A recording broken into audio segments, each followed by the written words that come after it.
How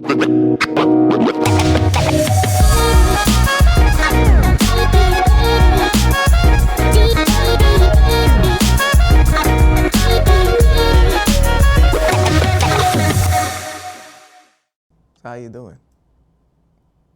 Got my cubicle all set up, patent pending, you know, got the U going on. Monitor A, monitor C, monitor B, little monitor A's right back here. Nice setup, nice setup. All right. Yeah, you just gotta pray we're in focus. Now, seriousness, seriousness.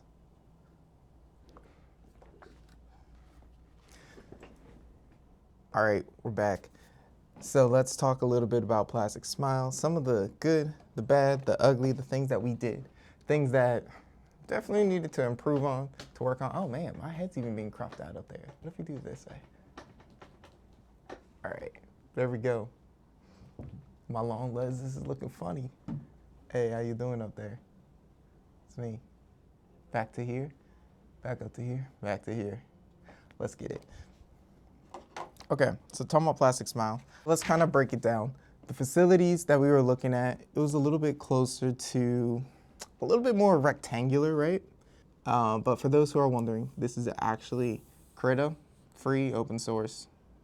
I use it to kind of get my ideas set up, but let's call this one base. All right, so in the base, it's simply a rectangular area, but as you'll notice in a lot, by the way, editing game room, please overlay footage so it makes a little bit more sense. It'll be kind of a pain to do it on my own. So that's why I have you, my best friend, my best pal, me, myself, and I. So you're probably wondering why I started with the top floor. That's because there's a lot of magic up there that you guys were not privy to see during the short film.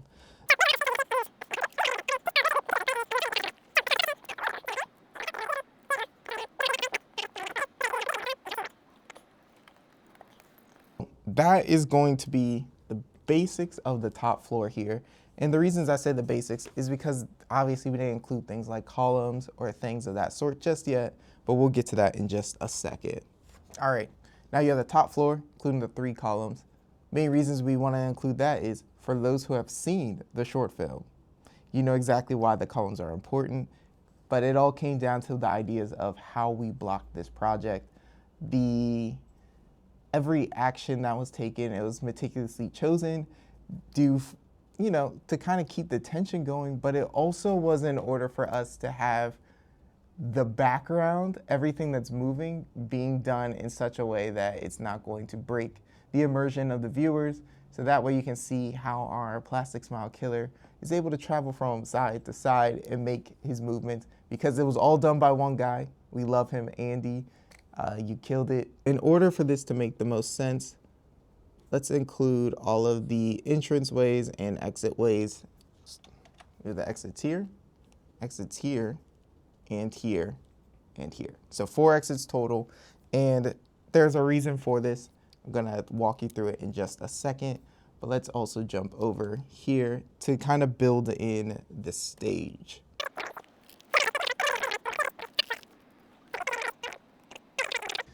So this is the basic idea of what everything looked like in Plastic Smile. So you're probably wondering, why exactly did we include all this information? It's because we want to showcase exactly where almost everything is in set. That way we can tell when we get their day of how we're going to block it, tell the actors and actresses how exactly each of these projects and pieces are going to be moving as a whole. That way we're not sitting there day of being like, I'm gonna run around this way, I'm gonna run around that way. Everything has a place, it has a purpose, and we're gonna be moving with efficiency and effectiveness, because actors and actresses don't have infinite stamina, and neither do the crew. So let's take a look at some of the things that we did to keep that consistent lighting. To use pink, we'll call this one lighting. Here's what we did. If you look at the very beginning of the movie, you'll be able to tell a few things. So let's first, before we get to the major ones that really set the mood, let's take a look at the things that are not seen or I should say they are seen, they are felt, but they are not explicitly mentioned, and that's the lighting that's outside. If I remember correctly, we had about 2 lights. One here, I believe one here. The main goal for those 2 lights was to kind of give a backdrop, or I should say to kind of silhouette the plastic smile killer. And then we had 2 more lights. Each of them should have been hanging up about here and about here. Oops. And here. These lights were extremely important to kind of giving us that ambience on this scene right here. Because with that sort of the 2 orb lights above, it made it super simple for us to light Sydney as she was there hiding alongside the wall, but it also made it feel a little bit more of a horror aesthetic. So I'm just gonna kind of snake line it through so you can see exactly what we did from beginning to the end. First, Jiwon and I would be walking down the stairs here with the camera always focusing out this way, with Sydney here.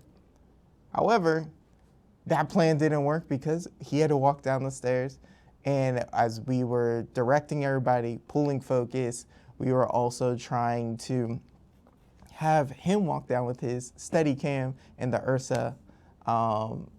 It just was not working out for us when we were first planning it. And then we were always somehow a half beat off of how we wanted everybody to move. And so we decided, rather than using this plan, let's make it simple. One of the things that we had to learn here was how to delegate specific jobs to other people, because I can't pull focus, direct, and do the camera while also having like one-on-one conversations with every other member about how the lighting should move, where to move each and every character so that they knew all their placements, because we did this in less than 24 hours as a whole, because we did our first practice setup, then the next night we got everything done. And so we started from up here, walking down the stairs, and every time the camera was always focused on Sydney. And we would have Haley come in through this door and be right here, do her lines, and then return. However, the one thing we found out is that was a long time. It was not gonna work. So we decided to cut it down and make it a little easier for Haley as well. So she actually started, if I remember correctly, it would be right about here, right behind the pillar. She'll walk over and then she would walk out. And so once we had Haley walk out, we also had the lights turn out. If I remember correctly, I should have included this, but I didn't. But I can add it now. Is our little light over here and the light here. The light about here. And those are just practical lights that I forgot to include as well as our website. Link in description. Check out our website. Check out all of our socials. It's on there. Like, subscribe before we even get into this. And if you haven't done it already, I can sit here and wait. I can wait all day. I can wait even longer, all right? You guys aren't gonna be like, oh, I'm skipping this section. I'm gonna add a freeze frame right here. That way you're stuck seeing my face until you click like, subscribe, share it with all your friends, Facebook, Instagram, YouTube, LinkedIn, Twitter/X, every other social media platform you could think of. I think that's it. But let's talk about the actualities. The project, Jiwon and I came a few days before talking about having her go up on the stage, back around, and all of these different things. But nothing was working out, right? When we showed up, we were like, okay, then we'll have Sydney over here, walk over to here, walk over to here, and then all the way back around. And then rather than going between the pillars, we were gonna have her go this way and then around. But then that didn't give us a lot of room as the actual cinematographer and director and focus puller in order for us to actually get the project done. So let's take a look at some of the actualities of things that, happened for the final version. So rather than starting all the way up here, or rather than starting over here, we started about on the last step. So this would have been DP, director, this spooler, everything here, because we only shot in manual. So when Sydney starts off, I think we had her about here, because the lens would have noticed her if she walked in, if even a little further down. So we had her go down and around here to end up at the table. So this was Sydney's starting point as we slowly orbited around to her. And during all of that, we would have Haley, who's about right here, hiding behind the pillar. She would walk over here, give her lines, and then she would walk straight out of that door. She also had this wonderful role of making sure that she kept opening the door for every time that we had the Plastic Smile killer walk out the door. She would be the one that's taking care of that and getting him rushed all the way around, along with some of the other people on the crew. And then the lights go out here. We did that through turning off this practical, and these two hanging lights. We turned those off. And so then we had Sydney. She would be walking back towards the door, which she came in earlier, after the lights turn out. So when she walks all the way over there, guess who's holding the doors to make sure they don't open?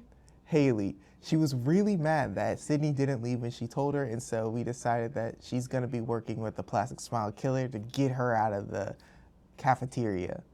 Obviously, none of this is true to the lore of this project.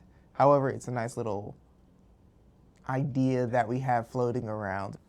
And so when the doors don't open up again, you have Sydney walking over here, and that's when she sees him, the absolute unit that is the Plastic Smile killer. We had Sydney stop right here. And when she stopped, we had her stagger back to make it look a little bit more realistic. And so what does that cause her character to do? I don't know. There's some random guy in here that was not in here when I was walking around earlier. And why is this random guy wearing a mask? These are all things that would definitely make the average person feel uncomfortable. And so she did the best option, run away. So as she runs back, she knows the door is locked. So then we use the four sides of this pillar here as kind of a little cat and mouse game. So when she's on this side, we had Andy on that side, and then vice versa. So when she moves around, he's there. And then we had him quickly, when she gets around to this side, we had him quickly jump over to here. And as she then staggers back here, we had him slip out the door and run all the way around to this exit where he'll be waiting for her. Spoilers, but you should have watched the film by now. And if you didn't, shame on you. If you feel bad, make sure you share, like, subscribe, and you get 5 other friends to do that, all right? Thank you. You're a real one. In a nutshell, all of these random lines that you see on here are some of the basic things that we went through in order to make Plastic Smile the project that it is. With that, it did require a day or two of us just planning, being there in advance. And I'm not gonna lie, we probably looked crazy. There were people sitting there in the food hall, and we would literally walk like stair by stair in order to be like, how long would it take us to get down these stairs and this little landing here, and then walk all the way over here? So we were really planning the whole thing out down to pretty much the minute in order for this project to work out, and it turned out really well. We really wanted to just kind of flex a little bit of the knowledge that we were gaining at the time regarding the filming experience, and I'm looking forward to seeing this project being rebirthed in some way, shape, and form, where I kind of get to bring back a few of the people that worked on us with this project, just because I think there are some great things that we could do together. As always, go give a like, share, subscribe to Sydney as well. She's wonderful. And if you also are interested, we have another video coming up. Some talks about Leah. Whew, that was a tale, let me tell you what. Thanks for stopping by, checking out this video. This probably took me about 40 some odd minutes to film.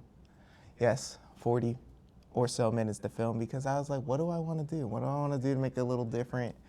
It's definitely a lot longer than I want. So with this like hour to 2 hours that I spent on this, yes, the number keeps going up. I'm definitely gonna cut it down to like 5 minutes because I'm tired. But I have to go film the next Leah video. God help me.